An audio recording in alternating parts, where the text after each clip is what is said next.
Okay. So my topic is hygiene tagging different food stalls, street food stalls in India using AI. What is the problem area really in this? India has a big culture of street food, and that forms or takes the shape of the informal economy in India. But because they don't have proper rules, regulations, or inspection support, they cannot really. There's no transparency with respect to the safety or the cleanliness or the hygiene standards. Yeah. So, what is the way ahead with this problem, right? We cannot completely eliminate street vendors because their livelihood really depends on this. But what we can do is we can help consumers give or make better informed decisions about preserving the street food culture without affecting anybody else, trying to customize it based on your preferences. When we talk about hygiene ratings and giving hygiene tags, it can be a little too harsh because it might affect someone's livelihood when we say, oh, you know what, this food stall is unhygienic or it has a 4 out of 10 rating. It will directly impact their lifestyles and livelihood. So, what we can do instead is to describe the context around this place and then leave the rest of the judgment for the consumers to make. So it can be evaluated on like multiple factors, like maybe context to or the proximity to the traffic, to the drains, whether it has open spaces, green spaces, the kind of seating systems they have. But because I cannot cover all of the aspects in one project, I try to narrow it down to just two. One is the seating aspects, and the other one is the traffic aspect.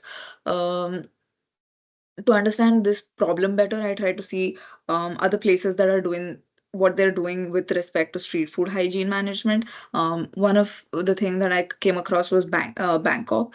What they did was they tried to direct street food vendors into different vending zones and operate into different zones based on hygiene concerns like waste disposal, traffic, sanitation, and a lot of other aspects.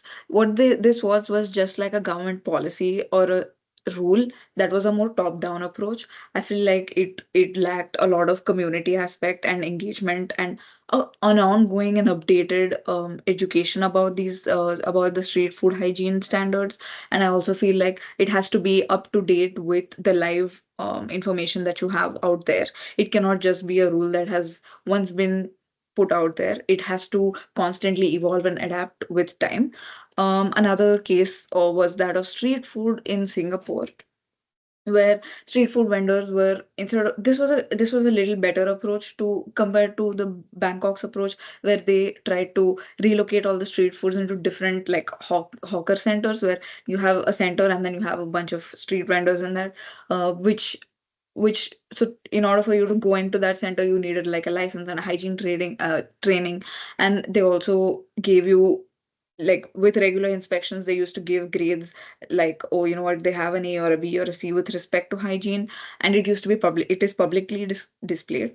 Although it is a good approach to make sure that people stay accountable, I mean street vendors really stay accountable to the hygiene metrics of the food stall that they're running. It gave that transparency factor, but I also feel like it is too rigid when you give grades like A, B, C to them, because we need to keep in mind that these people have a very they come from not so well to do families, or they're generally they belong to a smaller income group. So how do we bridge that gap of not being too harsh and too rigid with them, but also keeping the whole aspect of food transparency, like cleanliness to be more like that, giving that more transparency aspect to whether or not a food stall is hygienic or unhygienic. And both of these have to go hand in hand while, without erasing the whole culture of street food in India. So that were those were my initial starter questions, which made me think and understand that the solution that I come up with has to be more open-ended hygiene tagging for street foods, and it has to use the live feed data that you have, like from Google Maps and geotagged images. And it can just have it can just give context while leaving it open-ended for the consumers to figure out what they want, um, giving making AI take a back seat, and um, the consumer taking the precedence over decision making here, where AI is not enforcing its biases on people, is just suggesting, and it's upon the users whether or not they want to take it up or not take it up, or whether it aligns with their preferences or it doesn't.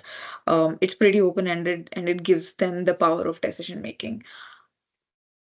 What I did essentially was, I trained the teachable machine learning model into two classes. One is the proximity to traffic, and the other one is the patchwork seating. And I integrated that into Google Colab to um, um, pull up images from the live feed data. I will show that in a bit. So in these two classes, I trained the model in the two classes, and I gave in images outside of these classes to see how the machine is interpreting the data. It was doing a good job so far with respect to identifying patchwork seating, or it had this image had a mix of both seating and traffic. So it was able to identify traffic spots and like patchwork seating along the edges, even though it's a not so well lit photo. Um, the same applies here where you have both patchwork seating and traffic, and it was able to map out both parts pretty well. Now what I did was I imported all of this teachable learning machine into Google Colab to pull up images, live images from food stalls in Mumbai. India is such a big country. I cannot possibly cover the whole country, so I try to narrow it down to Mumbai, specifically a place called Marine Lines in Mumbai. Um, there's a lot of cow gullies, that is the street food stalls that I was talking about.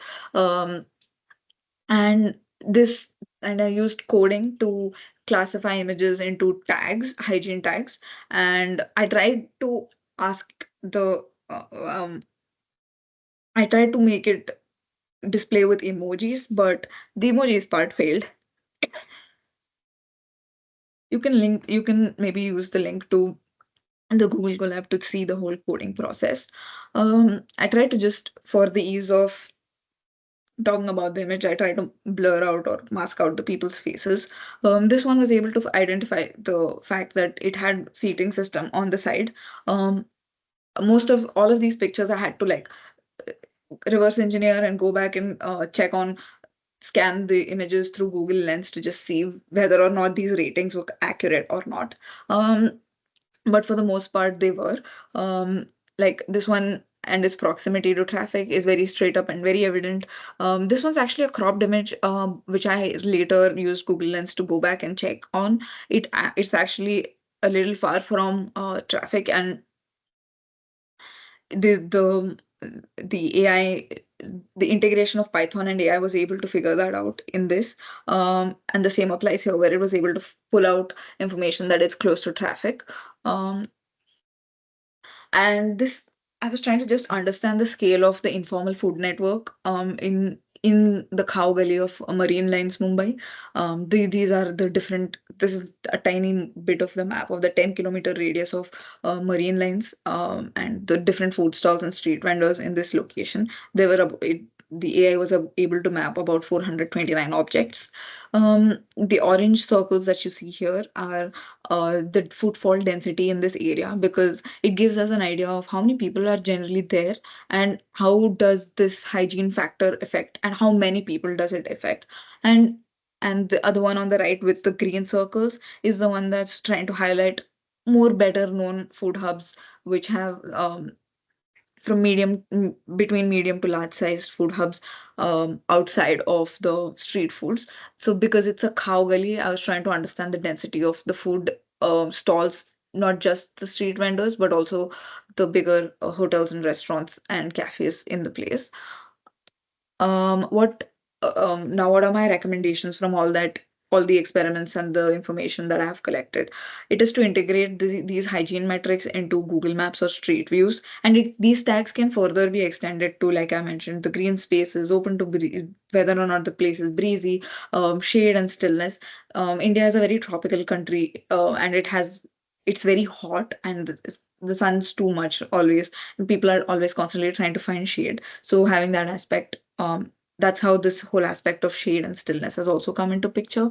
Um, Also, I wonder what it would be like if vendors were able to self-tag and update the information on their own end, maybe have a more participatory mapping or participatory design aspect to this, where we as consumers and they as vendors are both able to come together to add tags and create a more hygiene aware space around street food. Like it can be as small as saying, having this little icon that says patchwork seating, or a little icon that says whether or not it's close to traffic.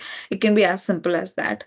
Or it can even be extended further into having an app where you have more tags and more customization and recommendations based. Even you can have like your dietary restrictions, saying, you might not want nuts, or you might not want gluten, or you want to find halal food or vegan friendly food. I know that this is just a sample image that I've picked up from the UC Meals Center, or I don't know what it's called actually. But basically the food court in UC.